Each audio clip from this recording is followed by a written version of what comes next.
The Sword in the Stone.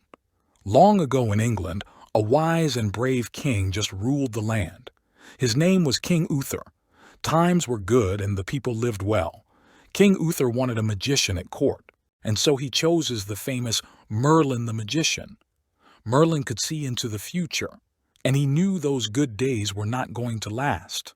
King Uther and the Queen Guinevere had a child, a baby son.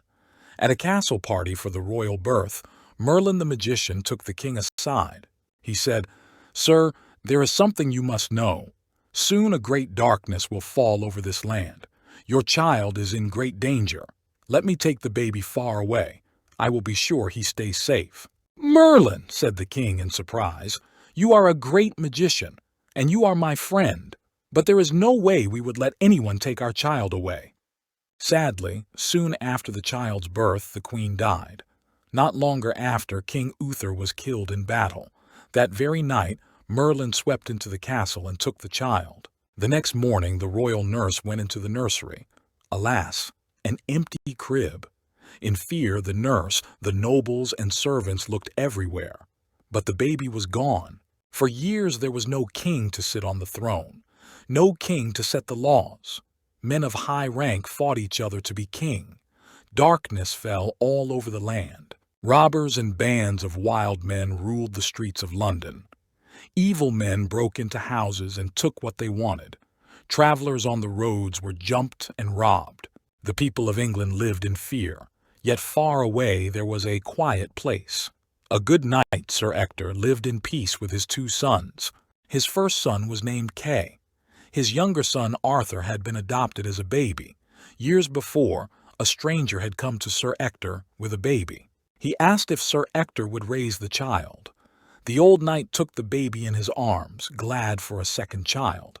He named the baby Arthur and raised the child as his own.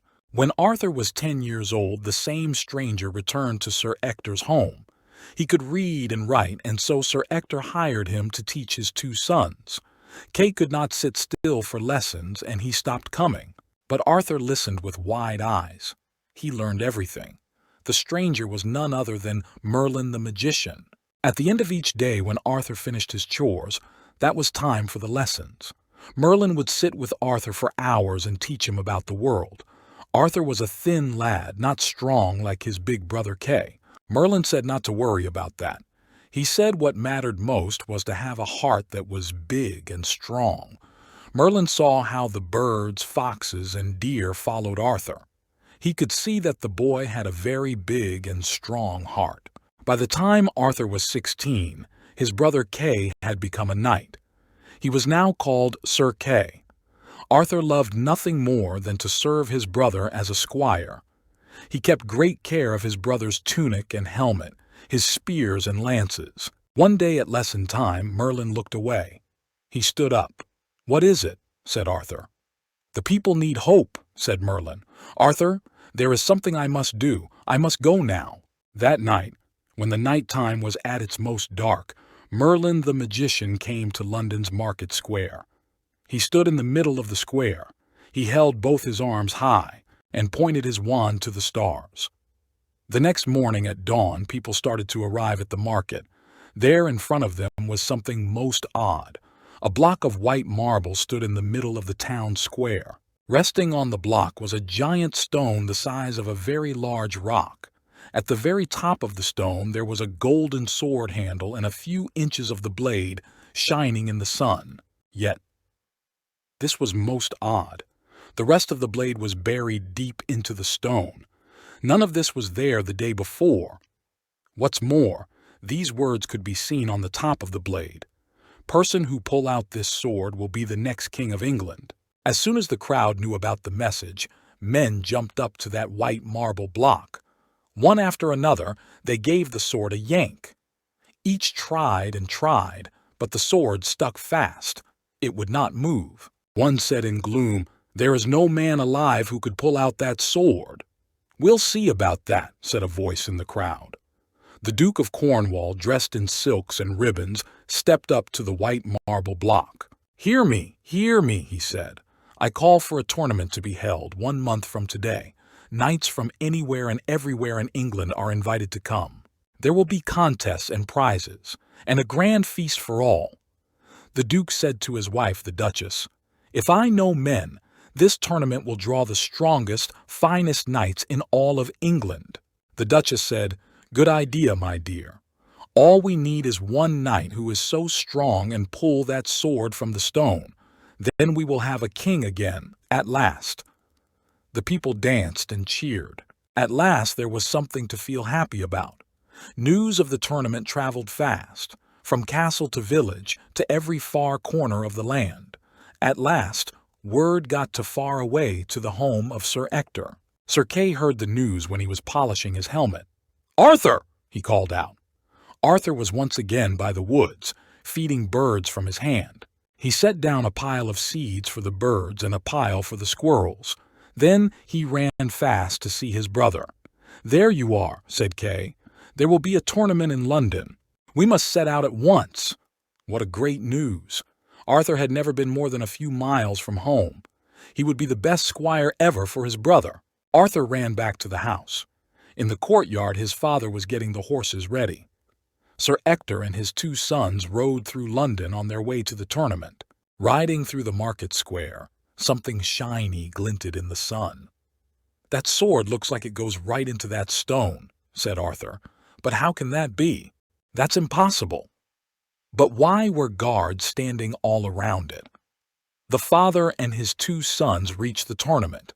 Sir Kay ran off to get in line to register. Sir Ector greeted many old friends, dukes, earls, barons, counts, and countesses. Arthur sat in their tent, polishing his brother's helmet till it shone bright. A bugle sounded. The tournament was about to begin. "Get my sword," demanded Kay. "Right away," said Arthur. But where was it? Arthur looked around in panic. Kay's spear, battle axe, and dagger were right where they should be, but no sword. "Kay," he said, "how about a battle axe?" "Where is my sword?" "I'll have it in a moment," said Arthur. "Be quick about it," said Kay. Arthur ran back into the tent. Maybe he had left Kay's sword there? He searched through the bag of armor and weapons. How could he let such a thing happen? Then he had an idea. Very fast, Arthur rode back to the market square. The guards were not there anymore. They must have all gone to the tournament. Arthur stepped up on the marble block. "Let's see if that sword can get unstuck." He took hold of the handle of the sword. He moved the sword a bit. "Hey," he said, "it's looser than I thought." With one big tug, the sword slid out. Arthur was thrown back, but the sword was safe in his hands. "I will be sure to bring it right back." He raced to the place where his brother was waiting.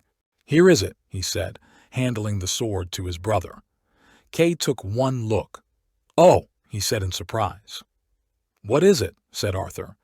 But his brother was gone. Soon after, he heard his brother's voice outside the tent. "Father, I have something to show you." Kay and his father stepped inside the tent. "Look," said Kay. He pointed to the sword. Sir Ector stared. His face turned white. "Kay," said the father, facing his older son, "where did you get this sword?" "It is mine," said Kay, holding it close to him. "I have it now." "Kay," said the father again in a stern voice, "I will ask you one more time, where did you get this sword?" The young knight's head dropped down. "From Arthur," he said. "He lost my sword. Somehow he got this one." "Arthur?" The father turned to his younger son. "How is it that you came by this sword?" "I'm sorry," said Arthur. "Father, I will put it back right away. I only meant to borrow it when I pulled it from the stone." "You must take us to where you found this sword. At once." The 3 of them rushed over to the market square. Arthur climbed up onto the marble block. "It came from here," he said. He lifted the sword over his head. Then he dropped the blade back into the stone. "Now it's back." "Hey," said Sir Kay, "I still need a sword." He jumped up onto the marble block. Grabbing the hilt of the sword, he pulled and pulled, but it did not move. Kay shouted to Arthur, "What did you do to it?" "Nothing," said Arthur. "You must have done something," yelled Sir Kay. "Hush, both of you," said the father. It is better if no one sees or hears us." But it was too late. A crowd had already started to form. "Hey, did you pull that sword out of the stone?" called one. "Yes," said Arthur. "I did." "Do it again," called another from the crowd. "Yes, let's see it." Arthur put his hands around the golden handle. With one tug, the blade slid out. "Who are you?" called another voice. "What's your name?" "Arthur," he said. "Wait a minute. Put that sword back." A tall knight pushed forward from the crowd. "Anyone can pull it out once it's been pulled." "Go ahead." "Put it back, son," said a voice. It was the Duke of Cornwall, the one who had called for the tournament. "All right," said Arthur. He slipped the blade back into the stone with ease. "Let me do that now," said the tall knight. He jumped up and grabbed the handle of the sword. But pull and tug as he might, the sword would not move, not even a bit. Another knight tried, then another, but no one could move the sword. Some waited, thinking the longer they pulled the sword, the looser it would get. But when each man took their turn, the sword did not move for them. "Let Arthur try now," said the Duke of Cornwall. "Arthur, go ahead." Arthur stepped up to the stone again. In one moment he freed the sword. This time he held it high above his head. The blade flashed in the sun. Amazed, the crowd did not know what to think. One called out at last, "He must be our new king." "We have a king," called another. "At last." "Stop," shouted the tall knight. "Do you really think this skinny boy should rule over all of us?" "Yes," said a voice. All eyes turned around. It was Merlin the magician. "I know this boy. I know his heart. There is no one in England who has a heart that is bigger and stronger than his. The sword has told us this young man is to be the next king of England, and there is something else." "The lad," said Merlin, pointing to Arthur, "is the true child of King Uther. He is the missing baby." Cheers began to ring out. "Hail, King Arthur!" called someone from the crowd. Sir Ector fell to his knees. Then Sir Kay. One person after another fell to their knees too. All cheered. At last, a king had been chosen. A fresh young king and a new day for England. Thanks for watching. Please like and subscribe our channel for more upcoming videos.